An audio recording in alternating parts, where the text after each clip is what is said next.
Assalamualaikum warahmatullahi wabarakatuh. Selamat datang kembali di channel Adi Setiawan. Dan kali ini kita akan mereview salah satu Linux yang menarik, karena Linux ini menggabungkan Ubuntu 20.10 Groovy Gorilla yang notabene-nya menggunakan desktop environment GNOME, tapi kali ini mereka menggunakan desktop environment Unity. Dan sedikit cerita, Unity ini adalah desktop environment yang dikembangkan oleh Canonical dan terakhir kali dipakai oleh Ubuntu 16.04, sebelum kemudian 18.04 Ubuntu kembali menggunakan GNOME dan Unity ditinggalkan. Tapi kemudian Unity desktop environment ini diambil alih oleh komunitas, dan sekarang muncullah Ubuntu Groovy Gorilla dengan desktop environment Unity. Jadi ini namanya Ubuntu Unity, dan bisa Anda download dari websitenya ubuntuunity.org. Dan di sini Ubuntu Unity, desain websitenya menarik. A powerful blend of Ubuntu and Unity to give you the most complete and cohesive Linux desktop experience. Lalu di sini Unity 7 yang mungkin sudah lama itu dimodernisasi dengan tema Yaru dan Papyrus. Tentu saja secara visual nanti bisa lebih menarik. Dan ya, saat kita mendownload Ubuntu Unity dari halaman resminya ini, nanti ukuran file ISO yang bisa kita peroleh ukurannya sekitar 2,6 GB 1112 dengan Ubuntu standar yang menggunakan desktop environment GNOME. Dan di sini kita bisa memilih download dari beberapa website yang kita pilih, mau pakai torrent atau pakai website. Kemudian yang membedakan desktop environment Unity dengan GNOME pada umumnya adalah saat kita melihat tampilan seperti ini, kita tidak menjumpai close di mana, minimize di mana, karena munculnya ada di pojok kiri atas. Ya, jadi seperti ini. Ketika di minimize pun ya posisinya ada di pojok kiri atas. Oke, kemudian untuk penggunaan memorinya, atau kita bahas dulu yang berbeda dari Unity desktop ini, adalah start menu yang ada di bagian kiri atas. Dan di sini aplikasi terkategorisasi, dan jika Anda merasa tampilan start menunya terlalu lebar, di bagian kiri atas lagi ada tampilan maximize yang bisa diklik, sehingga untuk halaman menunya ini bisa lebih kecil ukurannya. Lalu di bagian home ini adalah aplikasi yang sering kita buka, kemudian tampilan aplikasi yang terinstall bisa kita lihat di sini. Nanti kita bahas. Kemudian recent file yang baru saja kita buka, multimedia video yang baru saja kita buka, musik dan foto yang baru saja dibuka. Itu untuk start menunya bisa diaktifkan dengan tombol start atau tombol super. Baik, dari sisi penggunaan memori ini yang menarik, karena Ubuntu Unity dengan tampilan yang transparan seperti ini ternyata mengkonsumsi memori yang bisa dibilang standar 1,3 GB. Ini dengan kondisi saya menjalankan focus screen untuk recording layar ini. Dan di sini bisa kita lihat bahwa alokasi memori 1,3 GB, kemudian tema Arc Darker ini yang mungkin tidak ada di Unity zaman dulu, alias harus ditambahkan. Window Manager theme-nya Arc Darker, Compiz. Nah, desktop environment-nya Unity 7.5, kemudian kernelnya 5.8. Tentu sudah kernel yang termasuk paling baru, karena yang saya tahu terakhir 5.9, atau mungkin sudah ada kernel yang lebih baru lagi, tapi ini sudah termasuk yang baru. Jadi apakah Ubuntu Unity cocok untuk komputer dengan spesifikasi terbatas RAM 2 GB? Saya rasa tidak. Jadi saya tidak merekomendasikan untuk itu. Mungkin untuk yang spek terbatas bisa mencoba MX Linux atau Linux Lite. Itu dari sisi penggunaan memori. Sekarang kita cek dari sisi aplikasi bawaannya. Di simbol application ini, kemudian di bagian install bisa kita jumpai. Sebenarnya kalau dibilang aplikasi mungkin agak berlebihan, karena reboot dan shutdown pun masuk di kategorisasi ini. Ya, kelihatannya saja banyak, tapi sebenarnya ini aslinya sedikit yang bisa kita gunakan untuk keperluan sehari-hari. Yang pertama, jika Anda membutuhkan driver, misalnya WiFi belum terdeteksi, seharusnya Anda bisa mengakalinya dari additional driver. Kemudian setting tampilan bisa di appearance, game juga sudah ada beberapa game. Lalu yang saya suka dari Ubuntu versi-versi yang akhir-akhir ini adalah mereka menyertakan karakter seperti ini. Jadi jika kita melakukan chatting dari web, misalnya WhatsApp web atau Telegram desktop, kita bisa mengcopy karakternya dengan mudah. Itu kemudian di sini karakter Cheese untuk memfoto menggunakan kamera depan webcam. Decentralized display, dokumen file, Mozilla Firefox standar di Ubuntu berapapun rasanya selalu ada Firefox. Untuk menginstal paket Debian.deb bisa menggunakan GDB package installer. Untuk memanipulasi partisi bisa menggunakan gparted.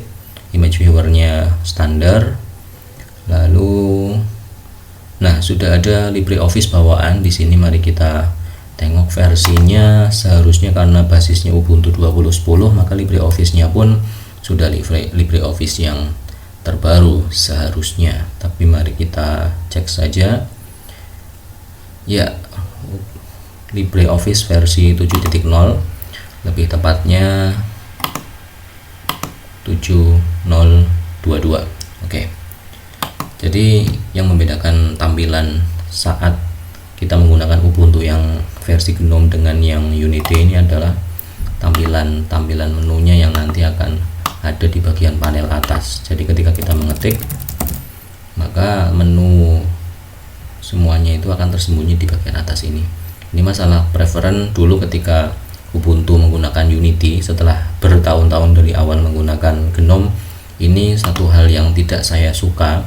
Tapi begitu Ubuntu kemudian beralih dari Unity ini menggunakan GNOME lagi, ternyata GNOME-nya saya rasakan terlalu berat. Malah saya akhirnya seperti lebih suka yang tampilan seperti ini. Tapi itu hanya masalah selera saja. Kemudian apakah di sini sudah ada Microsoft Font seperti Calibri, Arial dan teman-temannya? Ternyata belum ada. Jadi Anda masih harus sedikit mengakali fontnya dengan perintah seperti yang biasa saya tunjukkan di video-video saya yang lain. Sudo apt install ms tt core fonts. Oke, itu dimana close-nya? Kembali lagi pojok kiri atas. Oke, don't save. Lalu selain Office yang sudah ada by default, tentu saja yang ditawarkan Ubuntu Unity adalah keberadaan multimedia player. Di sini untuk musiknya ada aplikasi Rhythmbox. Kemudian ternyata ada Shotwheel juga untuk manajemen foto. Lalu videosnya juga sudah ada dan multimedia codecnya sudah lengkap. Sudah saya tes untuk memutar video dan semuanya berjalan lancar. Oke, ini video yang biasanya ada di GNOME Video. Oke, kemudian untuk game-game juga ada, text editor sudah ada, ya harusnya memang ada. Thunderbird sudah disediakan. Nah, di sini yang menarik dari Unity adalah kustomisasinya. Meskipun secara tampilan nanti tidak terlalu berubah secara layouting, tapi kita bisa memanipulasinya sesuka hati. Yang pertama dengan menggunakan appearance, menu appearance ini kita bisa mengganti wallpapernya standar sekali. Kemudian juga di sini ada theme. By default tidak ada themes yang terinstall di sini yang tampil default di sini, tetapi kalau bawaan appearance ini ada 4 theme, dan kalau kita tidak suka kita bisa melakukan kustomisasi yang lain dengan menggunakan tweak tool. Nah, ini asiknya Ubuntu Unity adalah mereka sudah menyediakan Unity tweak tool. Sementara kalau Ubuntu 20.10 normal kita harus menginstal GNOME tweak tool secara terpisah. Meskipun mudah, tapi kenapa tidak disediakan dari awal seperti itu. Nah, di sini kita bisa mengatur launchernya yang sebelah kiri ini, mau auto hide atau seperti apa. Misalnya di set auto hide, maka kita harus sedikit scroll cepat ke sebelah kiri untuk merefill launchernya. Kemudian di bagian searchnya juga, kalau di sini blur, Anda tidak suka dengan tampilan blurnya, bisa di disable sehingga tampilannya tidak blur. Jadi untuk masalah customisasi tampilan ini menurut saya sudah cukup. Kemudian untuk panel bagian atas juga sudah ada switcher, jika karena Linux itu biasanya menyediakan lebih dari satu workspace. Di sini kita bisa menambahkan workspace lain sehingga bisa pindah layar. Windows spread, nah di sini hot corner dan yang lain-lain juga sudah ada. Misalnya untuk yang hot corner, jika kursor saya arahkan pojok kanan atas, nah semuanya spread. Ini jadi yang asik, semua pengaturan ini sudah ada by default dengan menggunakan Unity Tweak Tool. Lalu yang paling menarik di antara settingan customisasinya adalah di theme-nya. Di sini kita bisa mengganti tampilannya menjadi yang lebih gelap, lebih terang, atau yang tema-tema Ubuntu yang sering kita lihat, Ubuntu standar. Di sini dengan Unity Tweak Tool sudah tersedia by default. Kalau tidak suka tinggal di restore lagi. Kemudian untuk icon juga sudah ada Papyrus, sudah ada Numix dengan beberapa variannya termasuk Numix Circle, sehingga ketika menggunakan ini Anda tidak perlu banyak-banyak menginstal icon tambahan, ikon-ikon populer, karena sudah tersedia by default. Oke, saya kembalikan ke defaultnya saja. Oke, kursor juga sama, kita bisa mengganti kursornya, font, oke sama.